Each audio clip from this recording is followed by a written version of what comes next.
मैं तेरी तू मेरा, दुनिया से क्या लेना, अब तो मुझे है तुझे हर सुख देना। ये गाना तो आपने सुना होगा, नहीं सुने हैं तो सुन लीजिएगा। अनिल कपूर और माधुरी दीक्षित की फिल्म बेटा का ये गीत है। मगर ऐसा लग रहा है कि पिछले 10 सालों से यही गीत मोदी सत्ता और देश के अधिकारी एक दूसरे के लिए गा रहे हैं। मैं तेरा तू मेरा, जनता से क्या लेना, लोकतंत्र और संविधान से क्या लेना, अब तो मुझे है तुझे हर सुख देना, जनता से क्या लेना। जी हाँ, अधिकारी चाहे किसी मंत्रालय में बैठा हो या किसी न्यायालय में बैठा हो, सेना के भीतर बैठा हो या फिर सचिवालय में बैठा हो, ऐसा लग रहा है कि सब के सब सत्ता को सुख देने में लगे हैं और बदले में सत्ता उनको सुख देने में लगी है।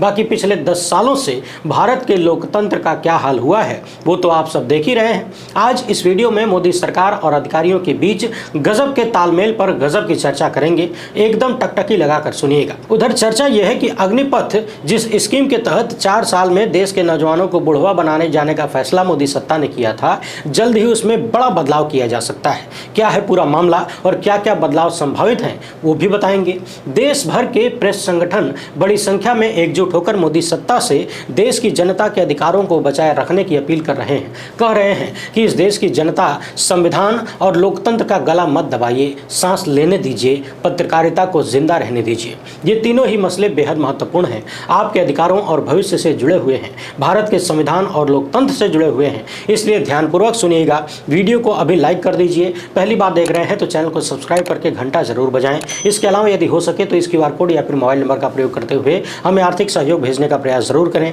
क्योंकि हमारे यहाँ न तो कोई सेठ टेम्पू भेजता है और न ही किसी राजनीतिक दल का चंदा आता है। हमें आपके साथ की जरूरत है। बहुत बहुत धन्यवाद। सबसे पहले देश के नौजवानों के लिए एक सुकून की खबर दे देते हैं। दवायर की इस रिपोर्ट के अनुसार जल्द ही अग्निपथ स्कीम पर मोदी सत्ता यू टर्न ले सकती है। कुछ बड़े बदलाव हो सकते हैं। आपने देखा, जैसे ही 4 तारीख को चुनाव परिणाम सामने आए, नीतीश कुमार की पार्टी यानी जनता दल यूनाइटेड की तरफ से यह कहा गया कि अग्निपथ को लेकर पुनर्विचार करने की आवश्यकता है। और अब यह खबर बता रही है कि सहयोगी पार्टियों के दबाव में मोदी सत्ता कुछ बड़ा बदलाव कर सकती है। रक्षा मंत्रालय में इस पर विचार किया जा रहा है।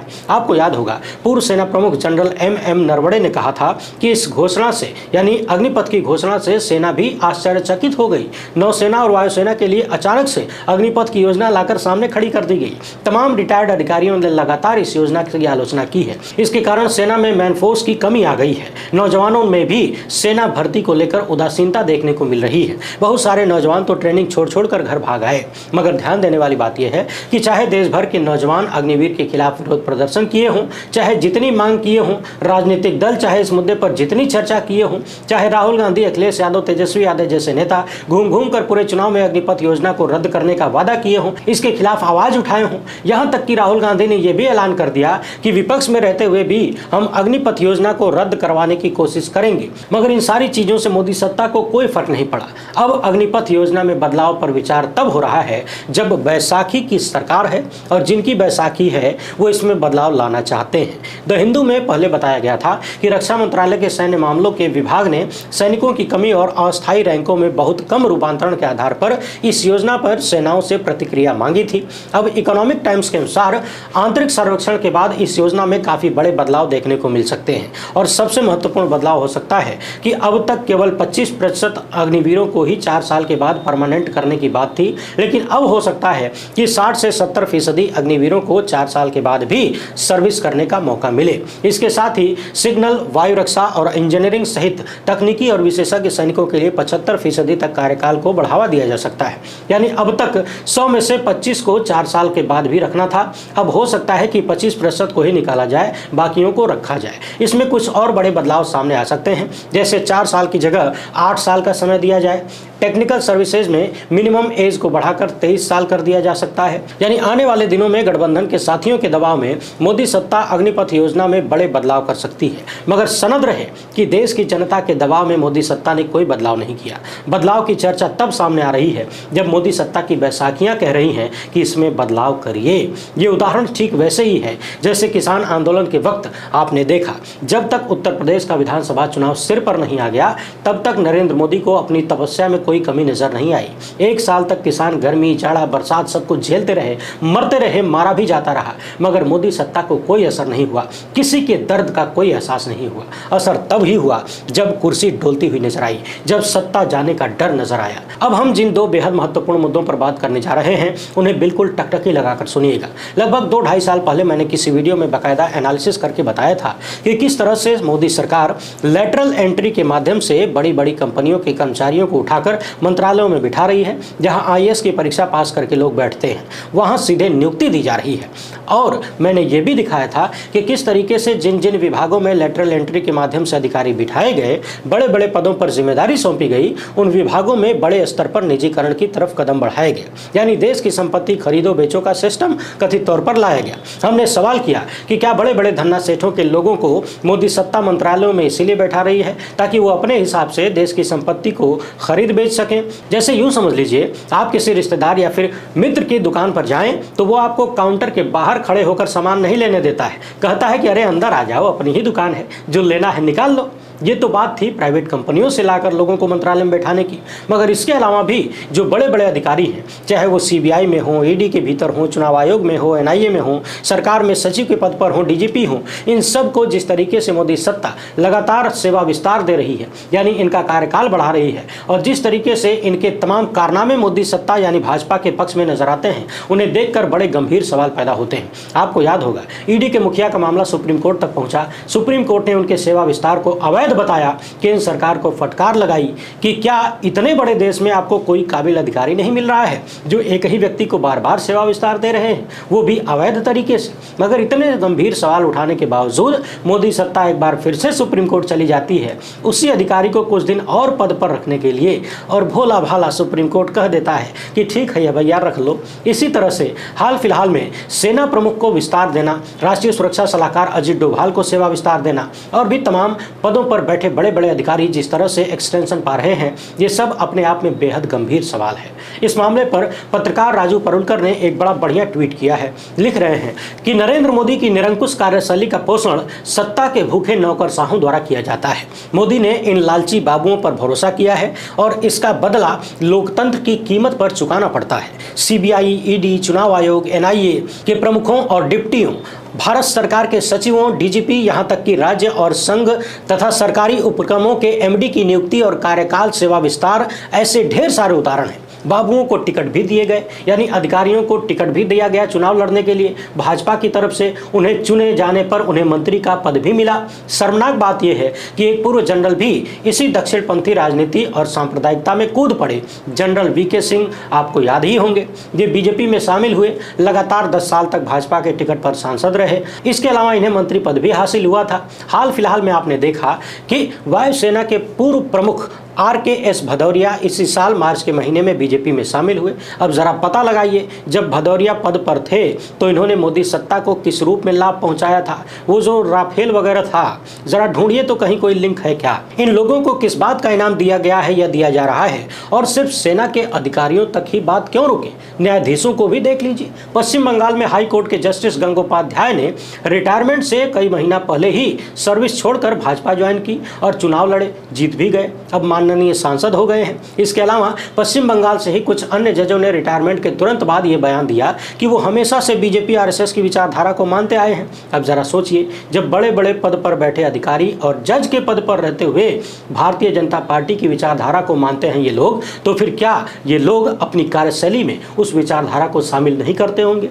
पूर्व जस्टिस गंगोपाध्याय के तमाम ऐसे फैसले और ऐसी टिप्पणियां हैं जो दिखाती हैं कि वो किसी भाजपा प्रवक्ता की जबान बोल रहे थे जब वो पद पर थे। राजू परुलकर आगे लिखते हैं कि ये सभी लोग सत्ता की लूट में अपना हिस्सा चाहते हैं और इसके परिणाम स्वरूप कानूनों, नियमों और विनियमों की व्याख्या करते हैं तथा व्याख्या उस तरीके से होती है जो मोदी सत्ता की आवश्यकताओं को सूट करे। यानी नियम कानून वैसे बनेंगे जो मोदी सत्ता के लिए लाभकारी होंगे। जैसे रिटायर्ड जस्टिस गंगोपाध्याय ने पश्चिम बंगाल की ममता सरकार को लगातार घेरा, ऐसी बातें, ऐसी टिप्पणियां की जिनसे साफ झलकता है कि वो पश्चिम बंगाल सरकार को घेरते हुए बीजेपी को लाभ पहुंचाने और उसके पक्ष में माहौल बनाने की कोशिश कर रहे थे। ये आरोप लगातार लगा।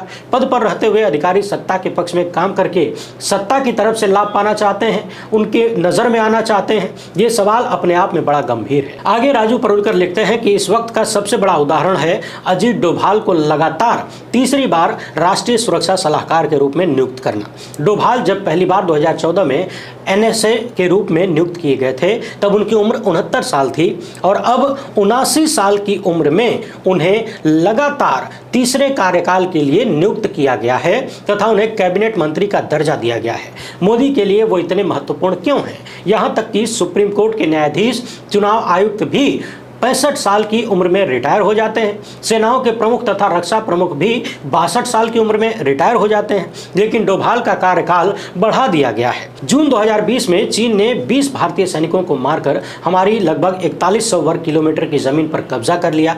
पुलवामा में आरडीएक्स से लदी कार ने सेना के काफिले को उड़ा दिया और आरडीएक्स के स्रोत का आज तक पता नहीं चला। डोकलाम तथा अरुणाचल प्रदेश में चीनी अतिक्रमण अनियंत्रित रूप से जारी है। मणिपुर 13.5 महीने से जल रहा है, लेकिन अजीत डोभाल को बिना किसी सवाल के पदोन्नति मिलती रही है। चीन के मामले में मोदी की कमजोरी साबित होने और चीन का प्रभाव हर दिन बढ़ते रहने के बावजूद डोभाल अपने पद पर बने हुए हैं। क्या मोदी के बाबू देश और उसके सामरिक हितों से ज्यादा महत्वपूर्ण है?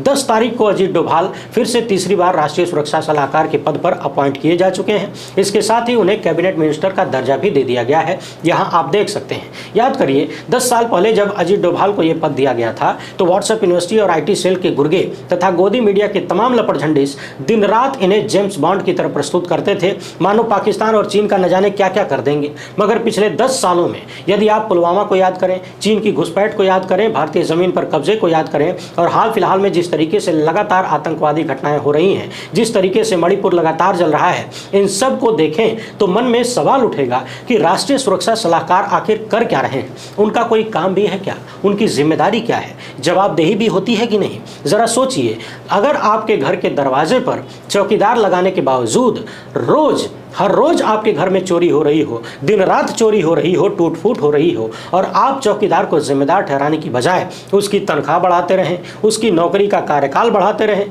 तो क्या इन सब में कुछ संदेहास्पद नहीं है? उधर पूरे देश का मीडिया कब्जे में लेने के बावजूद मोदी सत्ता को संतोष नहीं मिल रहा है। आप देख रहे हैं किस तरीके से लगातार पिछले 10 सालों से पत्रकारों, समाजसेवियों और हर एक स्वतंत्र आवाज को दबाने का प्रयास किया गया है। जनता ने अपने दम पर गोदी मीडिया के पैरेलल सोशल मीडिया की फोर्स तैयार की।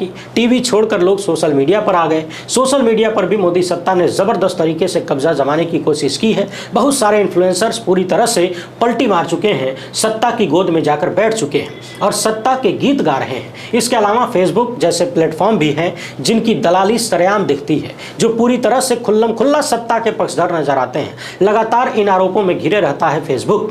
गिनती के पत्रकार और गिनती के सोशल मीडिया हैंडल तथा वेबसाइट हैं जो अपना काम ईमानदारी से करना चाहते हैं, मगर कानूनों के माध्यम से उन्हें भी दबाने का प्रयास लगातार जारी है। थोड़ी ही देर पहले हम बात कर रहे थे कि कैसे नौकरशाह सत्ता को खुश करने के लिए सत्ता के अनुरूप नियम कानून बनाते हैं, खोपड़ी देते हैं, दिमाग देते हैं, प्लान बताते हैं। वो सत्ता का ख्याल रखते हैं और फिर सत्ता उनका ख्याल रखती है। कभी उन्हें सत्ता में हिस्सेदारी देकर, यानी रिटायरमेंट के बाद या फिर नौकरी छुड़वाकर चुनाव लड़वाते हैं, मंत्री बनाते हैं, या फिर सेवा विस्तार मिल जाता है जो राजनीति में नहीं जाना चाहते। जब तक जिएंगे तब तक नौकरी करते रहेंगे, सुविधाओं की कोई कमी नहीं होगी, जरूरत पड़ेगी तो कैबिनेट मिनिस्टर का दर्जा भी दे दिया जाएगा। इन्हीं चीजों को देखते हुए देश के कई प्रेस संगठनों ने मीडिया तथा डिजिटल मीडिया अधिकार संगठनों की मांग को तेज करने का संकल्प लिया है। प्रेस संगठनों ने केंद्र की सत्ता से प्रेस की स्वतंत्रता पर अंकुश लगाने वाले कानूनों को वापस लेने की अपील की है। इनका कहना है कि साल 2023 में जो ब्रॉडकास्ट सर्विस बिल लेकर आया गया तथा digital personal data protection act जो बनाया गया है, ये कहीं न कहीं प्रेस की स्वतंत्रता को बाधित करने वाला है, क्योंकि ये सरकार को अपने हिसाब से किसी भी ऑनलाइन वीडियो या कंटेंट को हटाने का अधिकार देता है। किसी भी चीज को सरकार गलत या भ्रामक मान सकती है तथा प्रेस को चुप करवा सकती है। इन संगठनों का कहना है कि सरकार ये जो नियम कानून बना रही है, ये नागरिक नागरिकों के जानने के अधिकार पर प्रतिबंध लगा सकता है। ये सुनिश्चित होना चाहिए कि लोगों का जो जानने का अधिकार है उस पर कोई बाधा ना आए, क्योंकि बार बार इंटरनेट बंद करने से नागरिकों का अधिकार तो बाधित होता ही है, साथ ही साथ पत्रकारों की समाचार रिपोर्ट करने की क्षमता भी बाधित होती है। देश भर के पत्रकार संगठन संविधान के अनुच्छेद 19(1)(a) के तहत दिए गए अधिकारों को लेकर चिंतित हैं और इसे बनाए रखने तथा बचाए रखने के प्रयास में लगे हुए हैं। इनका कहना है कि डिजिटल पर्सनल डेटा एक्ट के तहत जो भी ऐसे प्रावधान हैं जो सूचना के अधिकार अधिनियम 2005 को कमजोर करते हैं, उन्हें या तो हटाया जाए या फिर उनमें संशोधन किया जाए। इस बैठक में इस बात पर भी चर्चा हुई कि सरकार को यह सुनिश्चित करना होगा कि जो भी प्रस्तावित भावी कानून हैं वो नागरिकों की निजता के अधिकार को बरकरार रखते हुए प्रेस की स्वतंत्रता में बाधा न डालें। इन कानूनों का प्रयोग वैध समाचार सामग्री को ब्लॉक करने या हटाने में नहीं किया जाना चाहिए। इन लोगों ने सरकार से आग्रह किया है कि वो सुनिश्चित करे कि इस तरह की जो भी नियम कानून बनाए जाएं उसमें सभी हितधारक भी शामिल हो, यानी प्रेस या पत्रकारों से संबंधित कोई नियम कानून बन रहा है तो उनकी भी राय ली जाए, एक तरफा कानून न बने। वैसे आपने देखा है मोदी सत्ता ने पिछले 10 सालों में लगातार एक तरफा ही काम किया है, चाहे नोटबंदी हो, चाहे तालाबंदी हो, अग्निपथ योजना हो, NRC हो या फिर कृषि कानून हो, सब कुछ एक तरफा। जिसके लिए कानून बनता है उससे कोई चर्चा ही नहीं होती, उसकी कोई राय ही नहीं ली जाती। और तो और संसद जिसके नाम का मतलब ये होता है चर्चा, परिचर्चा, वहां पर भी कोई चर्चा नहीं होती। और तो और विपक्ष के सांसदों को बाहर फेंक कर दनादन बिल पास करा लिए जाते हैं। वैसे जो ऑनलाइन कंटेंट को लेकर नियम कानून मोदी सत्ता ने तैयार किया है उसे देखकर और पिछले 10 सालों के सरकार के रवैये को देखकर यह साफ साफ कहा जा सकता है कि सोशल मीडिया पर भी गोदी मीडिया की तरह कब्जा जमाने की तैयारी हो रही है। वैसे आप इस मामले पर क्या सोचते हैं? अपनी राय कमेंट बॉक्स में जरूर लिखिएगा। पहली बार देख रहे हैं तो चैनल को सब्सक्राइब कर लीजिए। हमसे जुड़ने के लिए बहुत बहुत धन्यवाद। जय हिंद।